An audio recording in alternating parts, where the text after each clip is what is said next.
ഈ ജനുവരി 29-ാം തീയതി മുതൽ ഫെബ്രുവരി 1-ാം തീയതി വരെ മലപ്പുറത്ത് വെച്ചാണ് ഈ വർഷത്തെ KPSTയുടെ സംസ്ഥാന സമ്മേളനം നടക്കുന്നത്.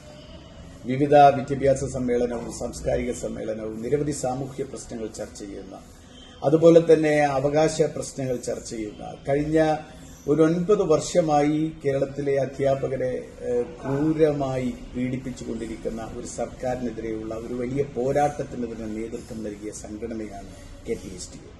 അതുകൊണ്ട് തന്നെ KPSTയുടെ സമ്മേളനം എല്ലാവരും ഉറ്റുനോക്കുന്നതാണ്.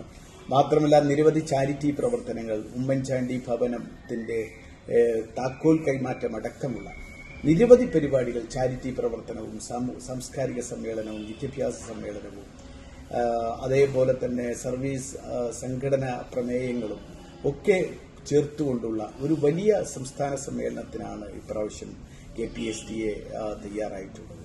KPSTയുടെ സംസ്ഥാന സമ്മേളനത്തിന് എല്ലാവിധ ആശംസകളും നേരുന്നു. അതിന്റെ സംസ്ഥാന പ്രസിഡന്റ് ശ്രീ മജീദ് മലപ്പുറം ജില്ലക്കാരനാണ് എന്ന ഒരു അഭിമാനം കൂടി മലപ്പുറത്തുകാർക്കുണ്ട്. വളരെ സജീവമായി ഈ സമ്മേളനം വിജയിപ്പിക്കുന്നതിന് വേണ്ടിയുള്ള പ്രവർത്തനങ്ങളിൽ പങ്കാളികളായ മുഴുവൻ അധ്യാപകരെയും KPSTയുടെ ഭാരവാഹികളെയും ഒരിക്കൽ കൂടി അഭിനന്ദിക്കുകയാണ്. ഈ സമ്മേളനം ഒരു ഉജ്ജ്വല വിജയമാവട്ടെ എന്ന് ആശംസിക്കുന്നു.